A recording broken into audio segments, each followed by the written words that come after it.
Iya, Pak Nusra, kita masuk di segmen terakhir toko, kita masih bersama dengan Pak Usama Hisyam. Pak Usama, tadi Anda katakan bahwa ada obsesi besar begitu ya dari seorang sosok Usama Hisyam sendiri. Sebenarnya apa sih kalau dari batiniah Pak Usama sendiri? Apakah Anda ingin menjadi seorang dai, pengusaha media, politisi, atau bahkan tadi Anda katakan bahwa pemimpin parpol, bahkan lebih besar menjadi seorang presiden? Jadi begini, yang jadi cita-cita saya, obsesi saya ini sebetulnya satu, Indonesia ini sebuah negara yang kaya raya, luar biasa sekali. Sumber daya alamnya luar biasa, sumber daya mineralnya luar biasa, sumber daya lautnya luar biasa. Kalau kita terbang dari Aceh sampai ke Papua, saya pernah lakukan itu melihat alam luar biasa sekali wisatanya. Allah sudah menakdirkan Indonesia kaya sejak awal. Oke. Tetapi ketika saya masuk ke pedalaman, saya masuk pulau-pulau terluar, saya masuk ke daerah-daerah perbatasan. Kenapa kok rakyatnya miskin, tertinggal pendidikannya, ekonominya segala, ada yang salah ini. Kita tidak menyalahkan siapapun, pemimpin sudah 7 kan. Indonesia sejak merdeka sampai sekarang sudah 7. Tetapi ada yang kurang saya pikir. Apa yang kurang? Ridho Allah. Sebetulnya kalau ada ridho Allah, tidak perlu kita berhutang, nggak perlu kita miskin, rakyat-rakyat kita sudah kaya semua. Nah, Indonesia mayoritas umat Islam. Ya, seharusnya ridho Allah ini bisa terjadi kalau orang-orang masyarakat Islam ini, yang mayoritas ini, beriman bertakwa kepada Allah. Semuanya berdoa, setiap subuh mereka subuh di masjid, ya kan? Jam sholat 5 waktu seperti di kantor saya itu, ya saya bikin semua ruangan ada. Kalau azan dari musola keluar ke ruang-ruangan supaya meninggalkan kerja semua. Saya berusaha mencontohkan. Di kantor saya dengan 70 karyawan saya contohkan begitu. Jadi yang jadi obsesi saya, Indonesia ini bisa maju sebetulnya. Kalau saja kita selain kerja keras, kerja cerdas, tapi juga tadi kita memohon bantuan pertolongan ridho Allah. Masyarakatnya harus beriman bertakwa. Untuk bisa maju, peran apa yang Anda tampilkan untuk Indonesia, Pak? Ya, pertama pendidikan. Pendidikan, kedua ekonomi rakyat di pedesaan harus diperhatikan. Tanpa sekarang ini banyak sekali anggaran negara ini yang turun, tetapi kan banyak yang menguap. Nah, coba pemimpin-pemimpin ini, sudahlah, kita mati itu kan nggak bawa apa-apa. Kita sudah menjadi bupati, sudah jadi gubernur, kan sudah cukup dengan pengawalan. Artinya perlu nggak Pak, ada tadi begitu ya, sosok idol gitu, atau role model sendiri untuk menjadi pemimpin seperti apa sih begitu, yang mungkin bisa menggiring atau menjadi contoh begitu ya, orang lain untuk kita ikuti pemimpin seperti ini begitu. Ya. Ada nggak di sosok Bapak? Jadi kalau kita sebagai umat Islam harus mencontoh sosok Rasulullah ya. Sidik, amanah, fatona ya. Tablik, menyampaikan kebaikan-kebaikan ya pada masyarakat. Jadi yang diperlukan adalah keteladanan dalam seluruh dimensi kehidupan. Terutama kehidupan pribadi. Contoh, kalau kita bicara tentang syariat Islam, ya cerminkan dong.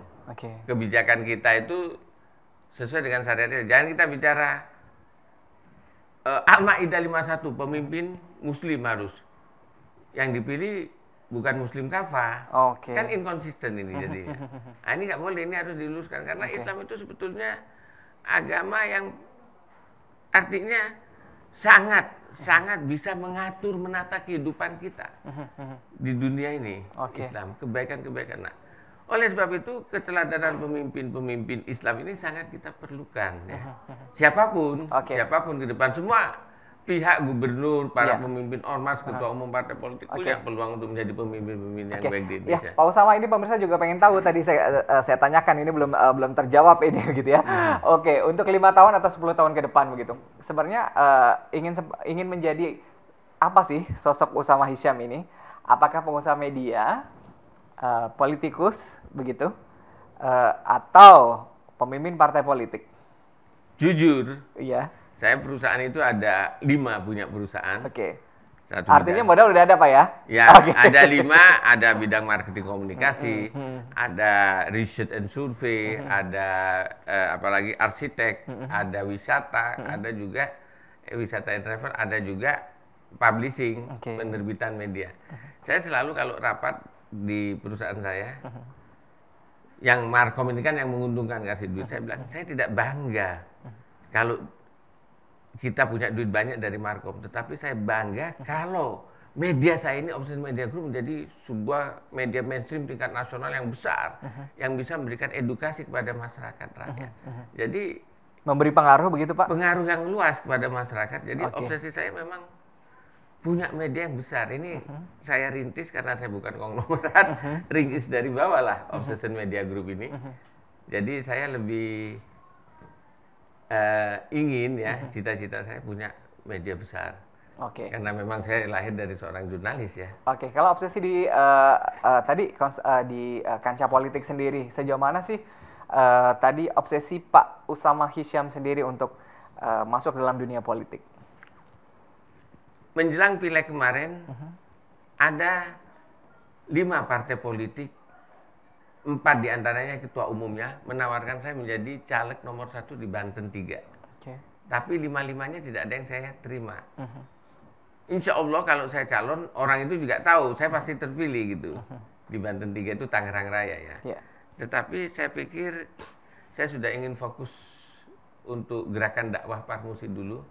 Dan saya tidak mau mengganggu Parmusi, karena kalau saya sudah menjadi salah satu caleg dari partai politik, berarti saya tidak lagi bisa memihak, bisa mengayomi semuanya ya. Artinya saya kalau misalnya masuk anggota DPR dari Demokrat atau dari Nasdem atau dari PAN atau dari PBB, ML itu ya Pak ya? Kan nggak bisa ini mengayomi. Kan sekarang kan saya independen, bisa mengayomi teman-teman ini yang lain. Saya support di partai politik manapun, nggak ada masalah gitu ya. Nah itu yang saya ingin. Jadi saya tidak atau itu ada yang lebih ambisi kuat, politik. Atau itu yang lebih kuat begitu ya, karena semua partai politik punya dai begitu ya, punya ini. Gimana Jadi Pak? saya tidak ada ambisi politik sebetulnya. Sampai hari ini mau jadi apa gitu, mau jadi ini itu enggak lah. Karena saya meyakini ya seluruh jabatan politik, jabatan apapun di dunia ini diatur oleh Allah Subhanahu wa taala. Jadi nggak usah dikejar lah. Saya menjadi ketua umum Parmusi juga karena takdir Allah, karena Allah juga menakdirkan harus berdakwah, nggak usah jadi politisi lagi gitu. Kalau nanti Allah memang menakdirkan saya jadi politisi, nggak usah kita ini akan jadi sendiri.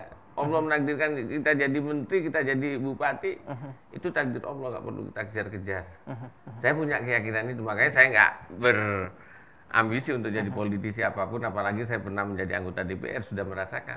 Pernah menjadi ketua partai Demokrat di Banten, sudah merasakan. Pernah jadi ketua Departemen Penerangan Partai Persatuan Pembangunan. Pada saat usia saya masih 30 tahun. Masih sebagai jurnalis juga menanggapi, jadi sudah saya laluin yang gitu-gitu. Sekarang ini tapi nggak trauma Pak ya untuk masuk dunia politik lagi ya? Ya enggak. Insya Allah saya sudah selesai lah dengan urusan pribadi itu. Udah selesai, saya hanya ingin mengabdi tadi, mencapai cita-cita saya tadi lah, obsesi saya tadi. Bagaimana bangsa Indonesia ini bisa mendapat ridho Allah lah. Bisa maju sejahtera rakyatnya dengan kekayaan yang dimiliki.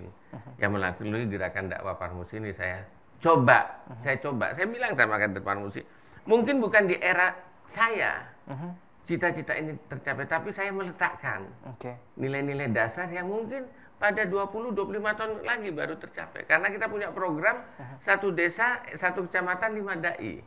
Harus terbentuk ada 35.000 dai untuk melakukan ini.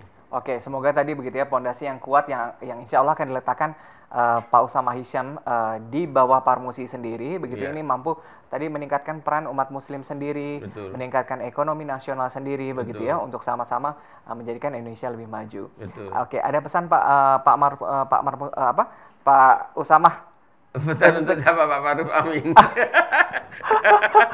boleh. Ada pesan begitu untuk kandidat Pilpres 2019? Ya, kita harus menghargai ya semuanya.